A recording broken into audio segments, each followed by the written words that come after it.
अस्सलामुअलैकुम। आज की मेरी ये वीडियो किसी की ज़िंदगी पर बीती एक सच्ची और सबक आमोज़ कहानी है। वीडियो शुरू होने से पहले मेरे YouTube channel daily night story को सब्सक्राइब करके बेल नोटिफिकेशन को ऑन कर दें ताकि आपको मिलती रहे तमाम चैनल अपडेट्स। आप मेरी वीडियोस को ज़्यादा से ज़्यादा शेयर कर सकते हैं। अब आप मुझे फेसबुक, ट्विटर और इंस्टाग्राम पर भी फॉलो कर सकते हैं। शुक्रिया।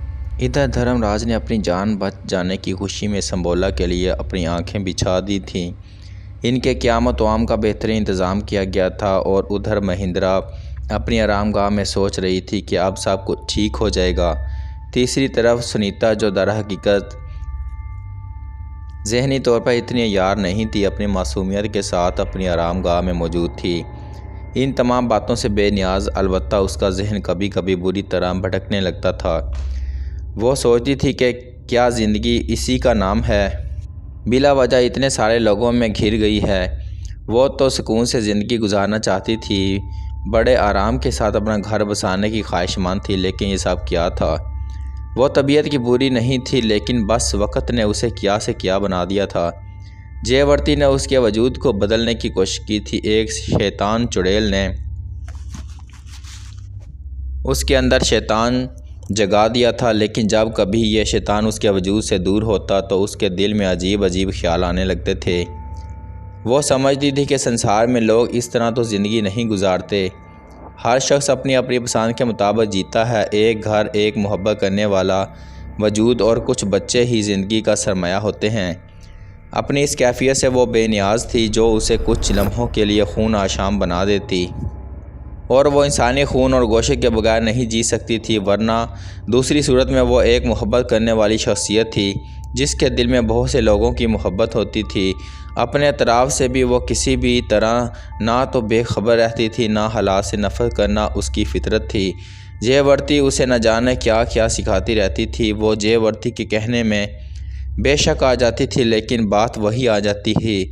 यानी जब भी जयवर्ती उसके वजूद से बाहर होती वो पुरसकून होती और उसके जहन में यही सोचें आती रहती थीं। लेकिन अभी शायद दूर दूर तक जो वो जयवर्ती से पीछा नहीं छुड़ा सकती थी।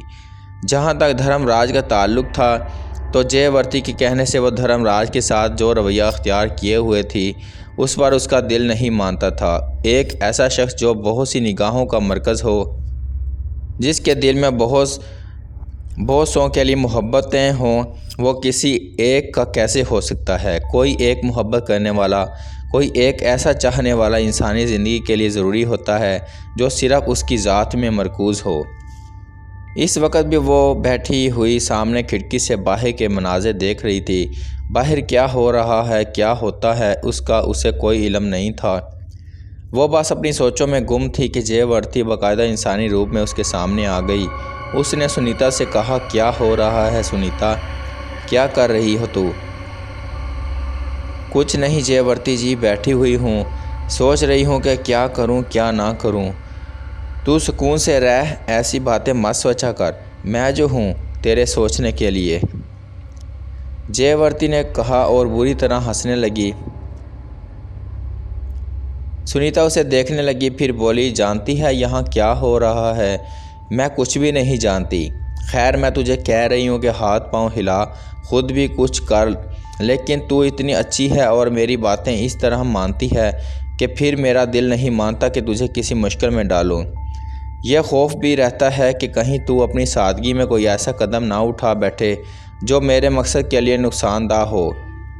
पता है तुझे यहाँ क्या हो रहा है? मैंने कहा, ना जयवर्ती जी, मुझे नहीं मालूम। एक बड़े ही महान साधु आए हैं, संबोला नाम है उनका।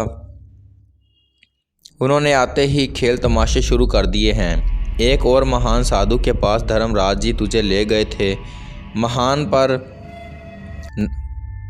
पर नाम लाल जी, और मैंने उनका क्रियाकर्म कर दिया था। अब महिंद्रा अपने गुरु देव महाराज को लेकर आई है। महिंद्रा?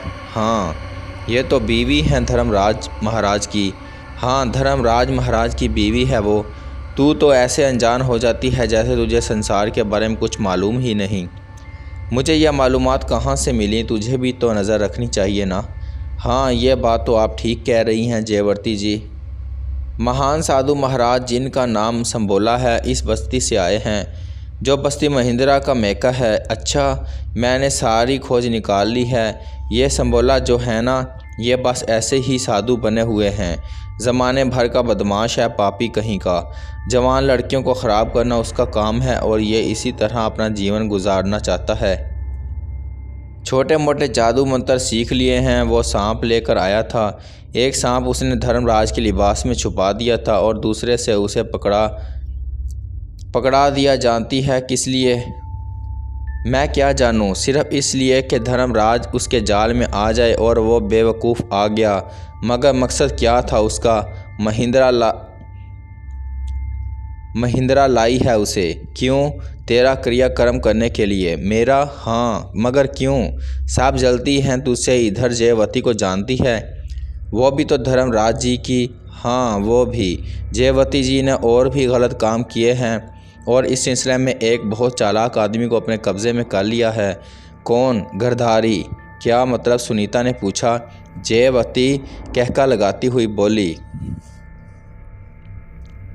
बड़े मज़े का खेल शुरू हो गया है सुनीता। तीनों रानियां, मेरा मतलब है धर्मराज की बीवियां, तेरे खिलाफ काम करने पर आमादा हो गई हैं। जयवती ने गिरधारी को अपने जाल में फांसा है, मगर वो बहुत चालाक हैं। जयवती ने उसे अपनी खिलवतों में बुलाना शुरू कर दिया है। मैं जब चाहूँ उसका और गिरधारी का तेल निकाल सकती हूँ। मगर गिरधारी खुद अपनी जान बचा गया और मैंने उसे अपने हिसाब में रख लिया है। गिरधारी ने जयवती की बेवकूफ़ी से फ़ायदा ना उठाया है, लेकिन बस बाकी कुछ नहीं। वो इस बात में जयवती का बिल्कुल साथ नहीं दे रहा। हालांकि पहले मैंने उसे देखा था और वो सोचा था कि बहुत जल्द गिरधारी को रास्ते से हटा दूं। जयवती भी उसके साथ मारी जाएगी, लेकिन अब महसूस हो रहा है कि जल्दी नहीं है, बाद में ये सब देख लूँगी। हाय राम, मैं तो बिला वजह मुश्किल में पड़ गई हूँ। क्या? जयवती ने आंखें निकाली तो सुनीता जल्दी से संभल गई। मेरा मतलब है कि मैं तो किसी का कुछ नहीं बिगाड़ रही। ये तो बिला वजह मेरी दुश्मन बन गई हैं। ले, बिला वजह कैसे दुश्मन बन गई हैं तेरी? तुझे पता नहीं है कि तूने इन सब से इनका मान छीन लिया है, इनका पति छीन लिया है। वो जो कुछ भी करें तेरे खिलाफ कम है। समझ ले कि तेरे लिए हर तरह की कोशिशें हो रही हैं, मगर मैं हूँ। जयवती, 7 घर तबाह करने हैं तुझे। मुझे 7 घर, जिसमें पहला घर धर्मराज का है। इस हवेली की ईंट से ईंट ना बजा दूं तो मेरा नाम जयवती नहीं है। सुनीता ने आंखें फाड़ कर जयवती को देखा। जयवती थी।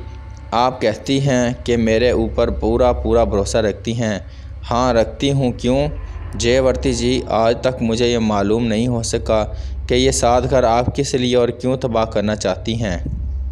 मालूम हो जाएगा, बता दूंगी तुझे। बस यूँ समझ ले कि उन्होंने मेरे ख़िलाफ़ वो सब कुछ किया है जिसके नतीजे में आज मेरी ये हालत है। मैं चुड़ैल बनी हूँ। उन्होंने मुझे ज़मीन में दफन कर दिया था। ये 7 मिले हुए थे। पूरे 7 बताऊँगी तुझे। एक एक करके सब का क्रियाक्रम तेरे ही हाथों होगा। मैं इन 7 को तबाह किए बगैर चैन से नहीं बैठूँगी, बिल्कुल नहीं बैठूँगी। बताएंगी नहीं क्या हुआ था? नहीं, अभी नहीं। हर चीज़ का एक वक्त होता है सुनीता। बहरहाल अभी तो मैं ज़रा इन लोगों का खेल देख रही हूँ और मुझे खुद इस खेल में मज़ा आ रहा है, जयवती ने कहा और सुनीता सर्द निगाहों से उसका जायज़ा लेने लगी। धर्मराज दर हकीकत हिल कर रह गया था। हर ऐश कूश आदमी बुज़दिल होता है और उसे अपनी ज़िंदगी की ज़्यादा फ़िक्र होती है। धर्मराज की याशियाँ इंतहा को पहुंची हुई थीं। दौलत के बल पर हर चीज़ का हसूल उसके लिए बिल्कुल आसान था और उसे कभी कोई दिक्कत नहीं हुई थी। बहरहाल सब कुछ उसे हासिल था। दौलत के अंबार, पसंद की बीवी, बल्कि बीवियाँ, हर किस्म के ख़तरे से बेनियाजी। ऐसे शख्स को अगर कभी ख़तरे से दो चार होना पड़े तो उसकी अपनी कैफियत जिस कदर भी ख़राब हो जाए कम है। संबोला ने इस तरह उस पर अपना असर डाला था कि वो शशदर रह गया था और उसके दिल में एक खौफ बसा था। संबोला को तो खैर यहाँ हवेली के एक ऐसे गोशे में जगह दे दी गई थी जो अलग थलग भी थी और संबोला की पसंद के मुताबिक भी, लेकिन इसके साथ साथ धर्मराज के दिल में एक खौफ मुसलसल था और उस खौफ को दूर करने के लिए उसने गरदारी से मशवरा किया। गरदारी उसके ख्याल में उसके हर मर्ज़ की दवा था। जब गरदारी उसके पास पहुंचा तो उसने कहा, गरदारी, क्या तुम्हें कोई परेशानी नहीं है? कैसी महाराज? बात असल ये है कि गरदारी के वैसे तो मुझे संसार में कोई मुश्किल नहीं है, मन की हर बात पूरी कर लेता हूँ, हर काम हो जाता है मेरा, लेकिन इस दिन जो वाक़या पेश आया है उसने मुझे हैरान कर दिया है। मैं ये जानना चाहता हूँ कि सांप मेरे लिबास में कैसे पहुँचा। गरदारी ने गहरी निगाहों से धर्मराज को देखा और बोला, महाराज, आप क्या समझते हैं कि मैं इस सिलसिले में काम नहीं कर रहा? क्या मतलब? इस दिन से मेरा जीना हराम हो गया है, हर कोशिश कर रहा हूँ। एक बात कहूँ महाराज, आप बुरा तो नहीं मानेंगे? क्या मतलब? महाराज, छोटा मुँह और बड़ी बात होगी, आप नाराज़ हो जाएंगे। गरदारी, संसार में तुम्हें मैं अपना सबसे बड़ा दोस्त समझता हूँ, दिल की हर बात तुमसे ही कहता हूँ, तुम्हारी किसी बात पर नाराज़ नहीं होता और इसका सवाल यही पैदा नहीं होता। तो फिर सुनिए महाराज, आपने अपना सारा प्रेम, सारी तवज्जो सुनीता देवी पर निछावर कर दी है और आप ये भूल गए हैं कि आपकी 3 बीवियाँ और भी हैं, जयवती, महिंद्रा, रूपवती जी। मगर इन्हें यहाँ क्या तकलीफ़ है? औरत की सबसे बड़ी तकलीफ़ होती है महाराज। क्या आप इस बात को भूल गए हैं? वो तो ठीक है, लेकिन नहीं महाराज, ज़रा सा गौर कीजिए इस बात पर कि क्या आपकी तीनों बीवियों इस बात से खुश होंगी? नहीं, मैं ये नहीं कह रहा कि इनमें से किसी ने सांप आप तक पहुंचाया होगा। असल बात यह हुई है महाराज कि एक बार किसी से कहो, थोड़े से पैसे उसे दिखा दो, वो वफादारी में इस हाथ से आगे बढ़ जाता है। मगर आप यह भी देखिए कि भगवान की कितनी दया है आप पर कि इसने आपका जीवन बचा लिया। हाँ, यही तो मैं सोचता हूँ। संबोला महाराज तो बड़े ज्ञानी हैं, उन्हें हमारे हाथ से नहीं निकलना चाहिए। जी महाराज, इसके लिए आप मुझे जो भी हुक्म दें। वैसे एक बात मैं आपको बता दूं महाराज, ज़रूर गौर कीजिएगा मेरी बात पर, और आपने मुझे इस बात की इजाज़त दी है तो मेरा जो भी जी चाहता है वो कह डालूं और कहने में कसर ना छोड़ूं। हाँ हाँ बिल्कुल, नज़र तो हमें संबोला महाराज पर रखना होगी। क्या मतलब? मतलब यह कि वो आखिर अचानक कैसे पहुंच गए यहाँ? अरे अरे, कैसी बातें करते हो ज्ञानी ध्यानी, तू बड़े महान होते हैं, सब कुछ पता चल जाता है उन्हें। वो तो ठीक है महाराज, लेकिन जब तक इस बात की पूरी तस्दीक ना हो जाए आप किसी के ऊपर भी भरोसा ना कीजिए, मेरे ऊपर भी नहीं। आपको मालूम नहीं महाराज, जब से ये सांप वाला वाक़या पेश आया है मेरी रातों की नींदें हराम हो गई हैं और मैंने एक काम भी शुरू कर दिया है। क्या भला? मैं आपकी बीवियों के पास जाता हूँ और उन्हें टटोलता हूँ कि उनके मन में क्या है। जयवती जी, महिंद्रा जी और रूपमती जी, मैं तो सभी का दास हूँ ना। एक दास की हैसियत से मैं इनके चरणों में जाता हूँ और पूछता हूँ कि मेरे लिए कोई खिदमत हो तो बताइए। मैं पूरी कोशिश करता हूँ, जैसे ही कोई पता चलेगा मैं आपको इसके बारे में इतला दूँगा। बस एक बात कहना चाहता हूँ कि मैं तुमसे गरदारी लाल। महाराज, मैं औलाद चाहता हूँ। 3 बीवियाँ पहले से हैं, एक के यहाँ भी औलाद ना हुई, एक बेटा, बस एक बेटा मिल जाए। आप कुछ कीजिए कि मेरा जीवन बन जाएगा। इसके लिए हमें बहुत से कठिन जॉब करना हो जाएगा। जो कुछ भी चाहता है वो हो जाएगा, तू चिंता मत कर। धर्मराज गहरी सांस लेकर खामोश हो गया था।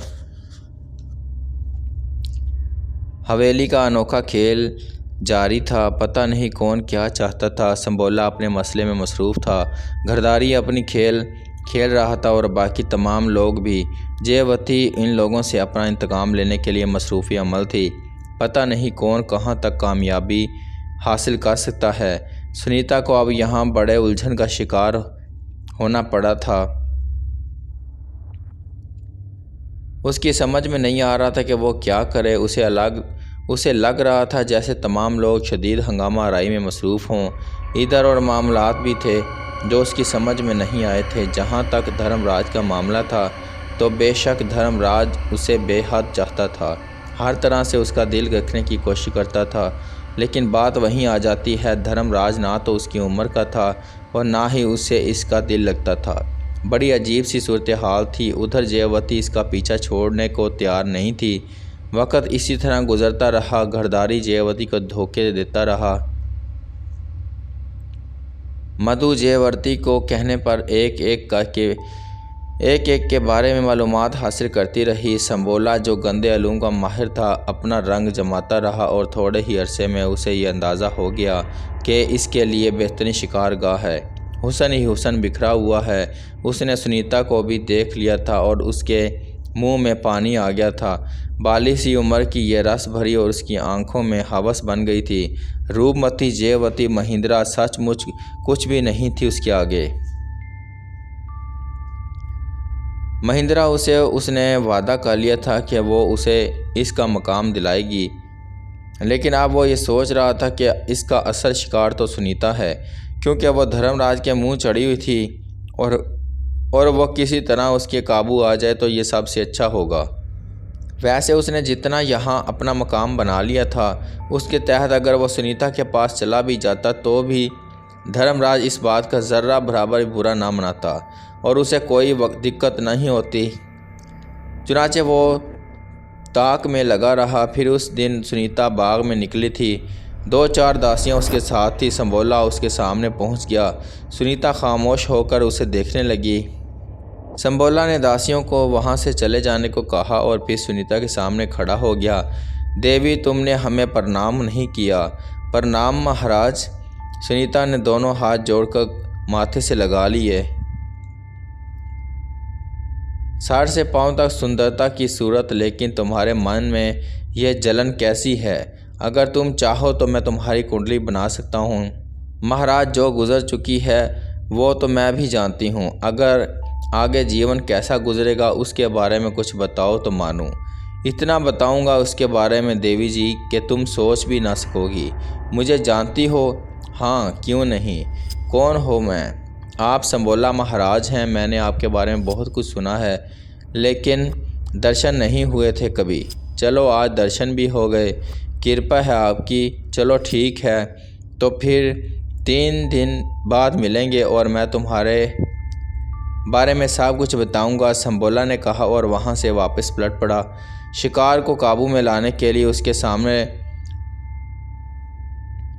लेट जाना मुमकिन नहीं होता, बल्कि उसे अपने तौर पर पहले जाल में लाना पड़ता है। संबोला ने पहली बार सुनीता को इतने फरेब से देखा था और दर हकीकत वो दिलो जान से उस पर आशिक हो गया था। अब अगर सुनीता ना मिली तो फिर सारा जीवन इस गंदे इल्म में गुजारने का फ़ायदा ही क्या। अपने ठिकाने पर वापस आ जाने के बाद रात को उसने अपने गंदे अलूम को आवाज़ दी, जिसकी वजह से वो अजदहा उसकी गर्दन में आ पड़ा था और उसने सांप वाला ड्रामा किया था, जिसकी वजह से धर्मराज आज तक उसके पाँव धो धो कर पी रहा था। सबसे पहले संबोला ने अपनी रिहाइश के सारे दरवाजे बंद किए। उसके बाद उसने अपने सामान में से किसी जानवर की एक ख़ास हड्डी निकाली। इस हड्डी से उसने ज़मीन पर एक चौकोर निशान बनाया और फिर छोटी छोटी 2 खोपड़ियाँ निकाल कर सामने रख लीं। ये खोपड़ियाँ उसने एक ऊंची जगह रखी थीं और उसके बाद वहीं बैठ गया।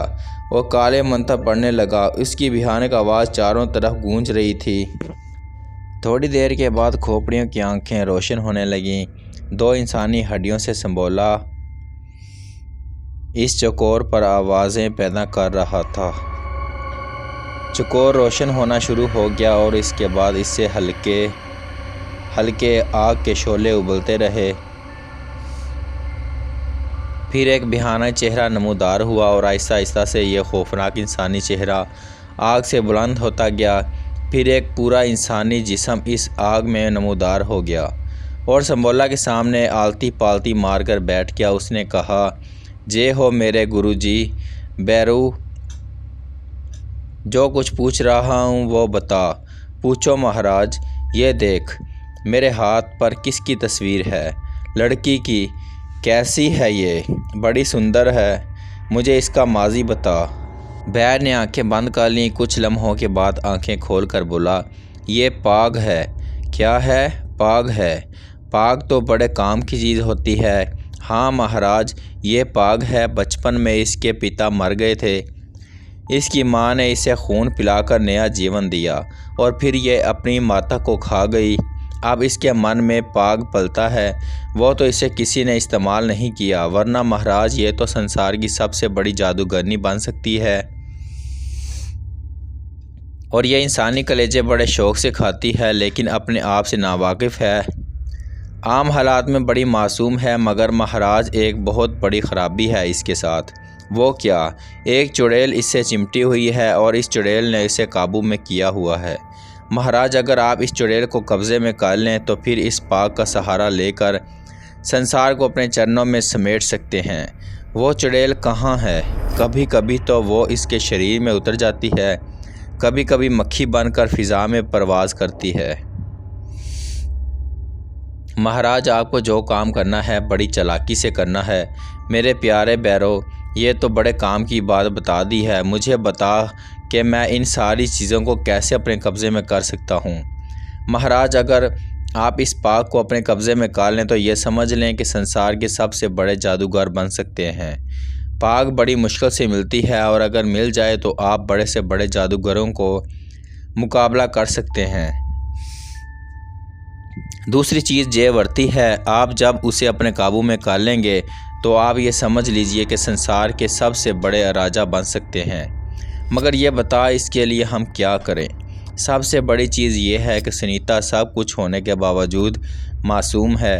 वो अपने आप को नहीं जानती। इसके दिल पर पहला घाव लगा है और यह घाव सत्यप्रकाश का है। किसका है? सत्यप्रकाश का।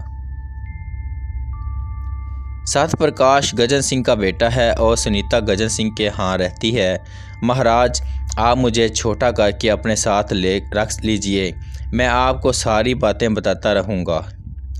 1 महीने का वक़्त ले लीजिए, आपके लिए काफ़ी होगा। यह तो तूने बहुत अच्छी बात बताई। मैं तुझे 1 महीने की तकलीफ़ दे रहा हूँ। बस महाराज, मेरी खुराक मुझे देते रहिए, बाकी सब ठीक है। वो मैं तुझे देता रहूँगा, इसकी तू चिंता ना कर। तो फिर उसी वक्त ये खेल ख़त्म कीजिए और मुझे अपने साथ ले चलिए। भयानक शक्ल का बैर मुसलसल बातें कर रहा था और संबोला के चेहरे पर रोशनी के चिराग जलते जा रहे थे। उसे अंदाज़ा नहीं था कि एक छोटे से काम के लिए उसने जो अमल किया है उसका नतीजा इतना शानदार निकलेगा। बैर उसे तरकीबें बताता रहा और संबोला उसके मुताबिक अमल करता रहा।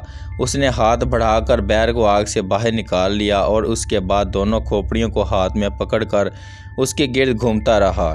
खोपड़ियों की आंखों से रोशनी निकल रही थी और बैर के जिस्म को छोटा होने में मदद दे रही थी, यहाँ तक कि वह एक छोटी सी गुड़िया के बराबर रह गया। भयानक शक्ल का आतिशी पुतला अब छोटी सी गुड़िया की शक्ल में संबोला के पास मौजूद था।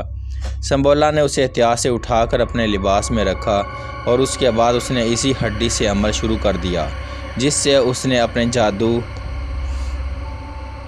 मंत्र का आगाज़ किया था। बैर ने कहा, मेरी खुराक कहाँ है महाबिली? संबोला ने गर्दन हिला दी और उसके बाद संबोला अपनी जगह से हटा और एक जगह आकर बैठ गया।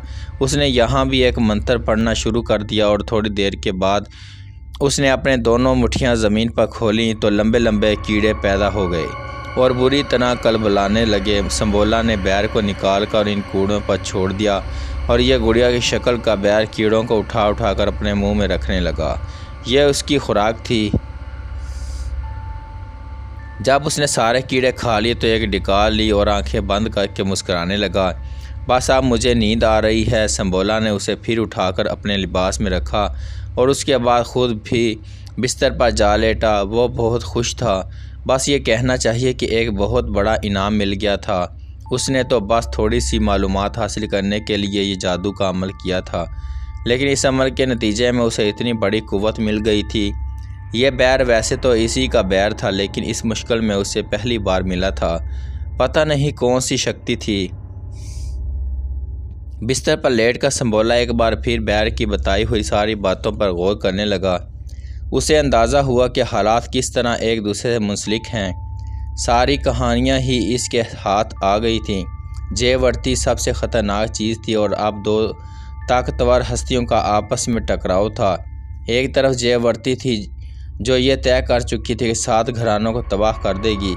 दूसरा संबोला सिंह, जिसे अब इक़्तिदार का नशा हो गया था और बैर ने उसको ये बता दिया था कि उसकी दुनिया ही बदल दी थी कि वो संसार का सबसे बड़ा जादूगर बन सकता है। अगर ऐसा हो जाए तो फिर बात ही क्या है, ज़िंदगी का मज़ा ही आ जाएगा। संबोला ने सोचा। दूसरे दिन उसने फ़ैसला किया कि पहले यहाँ के हालात के बारे में मालूमात हासिल करेगा। चुनाचे उसने बैर को अपने लिबास से निकाला और हथेली पर रख लिया। कहो बैर, कैसे हाल हैं तुम्हारे? ठीक हूँ महाराज, कहिए क्या चाहिए? बैर, अब मुझे ये बताओ कि मैं क्या करूँ। महाराज, सबसे पहले आप सुनीता से मिलें और उसे उसके माजी के बारे में बताएं, वो आपसे मुतासर हो जाएगी। महाराज, अभी आप इसे आगे के बारे में ना बताएं कि आगे आप क्या करना चाहते हैं, बस वो सारी बातें बता दे उसे। चलो ठीक है, वैसे पाक को अपने कब्ज़े में करने का तरीका बताओ। आपको सिर्फ इतना करना पड़ेगा महाराज कि अभी से इसे अपना दोस्त बनाएं और ऐसा कर दें इसे कि वो आपसे मदद मांगे। अगर इसका दिल जयवर्ती से खट्टा हो गया और उसे ये पता चल जाए कि आप जयवर्ती के ख़िलाफ़ इसकी मदद कर सकते हैं तो आप समझ लीजिए कि सारा काम बन जाएगा। जयवर्ती को इस नाकामी का एहसास हुआ तो वो पत्थर बन जाएगी और फिर जो मज़ा आएगा वो देखने के काबिल होगा। ठीक है, संबोला के लिए ये काम मुश्किल नहीं था कि वो सुनीता के पास पहुंच जाए। बाग में सुनीता से मुलाकात का कोई फ़ायदा नहीं था, चुनाचे वो सुनीता की रिहाइशगाह पर पहुंच गया। इत्तफाक से पहली मुलाकात धर्मराज से हुई, जो सुनीता के कमरे से बाहर निकल रहा था। संबोला को देखकर धर्मराज खुश हो गया और बोला, महाराज, कई दिनों से सोच रहा था कि आपसे दरख्वास्त करूं कि ज़रा सुनीता से मिल लीजिए। पता नहीं क्यों यह उदास रहती है, हालांकि मैंने इसे संसार की हर चीज़ दे दी है, लेकिन फिर भी यह अपने मन का भेद नहीं खोलती। यह नहीं बताती कि उसके मन में क्या है। महाराज, आप इस सिलसिले में मेरी मदद करें। देखो धर्मराज, इस वक्त जब तुम्हारे दुश्मनों ने एक सांप तुम्हारे लिबास में छुपा दिया था और जैसे ही तुम तन्हाई में जाते वो सांप अंदर ही अंदर तुम्हें डस लेता और गायब हो जाता और तुम मर जाते, लेकिन हम सही वक्त पर पहुंच गए और हमने तुम्हें इस मौत से बचा लिया। इसी तरह हम आज सुनीता के पास बगैर किसी से पूछे हुए आए हैं। जाओ, तुम अपना काम करो, हम देखेंगे कि इसके मन की शांति कहाँ है। उसे शांति मिलेगी, तुम जाओ अपना काम करो। धर्मराज अदब से गर्दन झुकाकर आगे बढ़ गया और संबोला सुनीता के कमरे में दाखिल हो गया। सुनीता मसहरी पर बैठी हुई थी। धर्मराज ने दरवाज़ा बंद किया तो सुनीता चौंक कर उसे देखने लगी, लेकिन फिर संबोला को पहचान कर उसने गर्दन हिलाई और मसहरी से नीचे उतर आई। जय हो महाराज की, अभी आप ही का ख्याल था मन में और आप आ गए। सुनीता, हमारा ख्याल था तो हम क्यों ना आते। मन से कोई हमें पुकारता है तो हम उसे मायूस नहीं करते। कहो कैसे याद किया हमें। महाराज, कल जब से आपसे मुलाकात हुई है मैं आप ही के बारे में सोच रही हूँ। क्या यही कि आप बहुत बड़े ज्ञानी हैं और हो सकता है कि आपके पास मेरे मन की शांति हो सकता नहीं बल्कि है। संसार में हमने बहुत सौ के मन शांत किए हैं, लेकिन ये कोई बात ना हुई कि तू हमें अपने बारे में बताए और हम ये ज़ाहिर करें कि हम महान हैं। अरे पगली, मज़ा तो जब है कि हम तुझे तेरे बारे में बताएं। आप महाराज? हाँ तो बताइए। सुनीता बच्चों जैसी मासूमियत के साथ बोली, बुरा हुआ है तेरे साथ, तुझसे पहले तेरे माता पिता के साथ। वो कमीन चमार तेरी माँ के हुस्न के पीछे पड़ गया था। तेरे पिता को उसने अपने हाथों से मारा और माँ पत्थरों के गार में मर गई। उसके बाद तू संसार में दर बदर हो गई। बोल, यही है ना तेरी कहानी। सुनीता की आंखें फैल गईं। उसने फटी फटी आंखों से संबोला को देखते हुए कहा, महाराज आप तो बड़े ज्ञानी हैं। सुनीता, एक बात कहीं तुझसे बुरा तो नहीं मानेगी? नहीं महाराज, आपकी किसी बात का बुरा कैसे मानूंगी मैं। तेरा हुस्न धर्मराज को कबूल नहीं करता ना। सुनीता ने गर्दन झुका ली, कुछ लम्हे सोचती रही और फिर आहिस्ता से बोली, वो मेरे पिता की उम्र के हैं, मैं उन्हें कैसे मन से कबूल कर सकती हूँ। हाँ, और सत्यप्रकाश, संबोला ने वार किया। सुनीता आंखें फाड़ फाड़ कर उसे देखने लगी, फिर बोली, हाय राम, आप तो सत्यप्रकाश को भी जानते हैं। संसार में कोई चीज़ भी हमसे छुपी हुई नहीं है। सुनीता, हम तो जयवर्ती को भी जानते हैं जिसने तुम्हें अपने जाल में जकड़ा हुआ है। सुनीता ने आंखें बंद करके ज़ोर से गर्दन हिलाई और बोली, तब तो आप संसार में सबसे महान हैं महाराज। लेकिन जयवर्ती तेरी दुश्मन नहीं है, वो तो तुझे महान बनाना चाहती है। और देख ले उसने तुझे किस तरह ज़मीन से उठाकर आसमान पर बिठा दिया है। ये तो आप ठीक कहते हैं महाराज। देवी, इस संसार में कोई बिलावजह किसी का साथ नहीं देता। क्या मतलब? जयवर्ती की बात कर रहा हूँ, मगर मैं समझी नहीं। वैसे मैंने तुझे समझा दिया है, संबोला ने कहा और सुनीता इसका चेहरा देखने लगी। संबोला कुछ देर खामोश रहा, फिर बोला, मैं तुझसे कह रहा हूँ कि संसार में कोई भी अपनी गरज से खाली नहीं होता। हर शख्स अपनी कोई ना कोई गरज रखता है। अगर जयवर्ती भी 7 घरों को तबाह करना चाहती है तो तुझे क्या मालूम कि उसके मन में क्या है और कौन सी चिता जल रही है। वो भी तो किसी न किसी वजह से इन लोगों से बदला लेने पर आमादा हो गई। अब अगर उसने तुझे अपने बदला लेने का ज़रिया बना लिया है तो ये भी देख ले कि उसने तेरे लिए